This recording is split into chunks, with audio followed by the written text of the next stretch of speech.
থানা নিবাসী ৩.৫ নম্বর ওয়ার্ডের জনাব মোহাম্মদ হারুন রশিদের কন্যা নওশীন রশিদ আলী শহীদ আল্লাহ রসুলকে সাক্ষী রেখে কোরআন ও হাদিসকে সাক্ষী রেখে উপস্থিত সাক্ষ্যবাদের সাথে জনাব মোহাম্মদ কফির উদ্দিনের ওয়াকালতিতে ৬ লক্ষ টাকা মোহরের বিনিময়ে শরীয়তি মুহাম্মদী মতে আপনার জাওরিয়াতে দেওয়া গেল। আপনি কি কবুল করলেন? পুরাবদ্ধ হবে আলহামদুলিল্লাহ কবুল বিজাতিহি ওয়া নাফসিহি।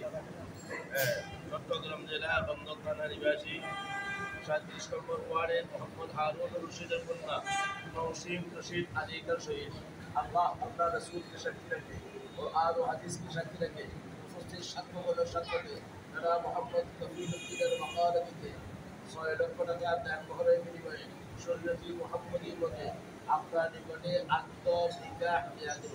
আপনি কি কবুল করলেন? বিজাতিহি ওয়া নাফসিহি। আরেকবার চট্টগ্রাম জেলার বন্দর থানার ৩৭ নং ওয়ার্ড নিবাসী জনাব মোহাম্মদ হারুন রশিদ সাহেবের কন্যা নওশীন রশিদ আলী শহীদ আল্লাহ রসুলকে সাক্ষী রেখে কোরআন ও হাদিসকে সাক্ষী রেখে উপস্থিত সাক্ষ্যবাদের সাক্ষ্যতে জনাব মোহাম্মদ কফিল উদ্দিনের ওয়াকালতিতে ৬ লক্ষ টাকা মোহরের বিনিময়ে শরীয়তি মুহাম্মদী মতে আপনার নিকটে শুভ বিবাহ দেয়া গেল। আপনি কি কবুল করলেন? তিনবার কবুল আলহামদুলিল্লাহ কবুল আলহামদুলিল্লাহ কবুল বিজাতিহি ওয়া নাফসিহি। আলহামদুলিল্লাহ আল্লাহু ওয়া মালাইকাতুহু ইউসাল্লুনা আলান নবী ইয়া আইয়ুহাল্লাযীনা আমানু সাল্লু আলাইহি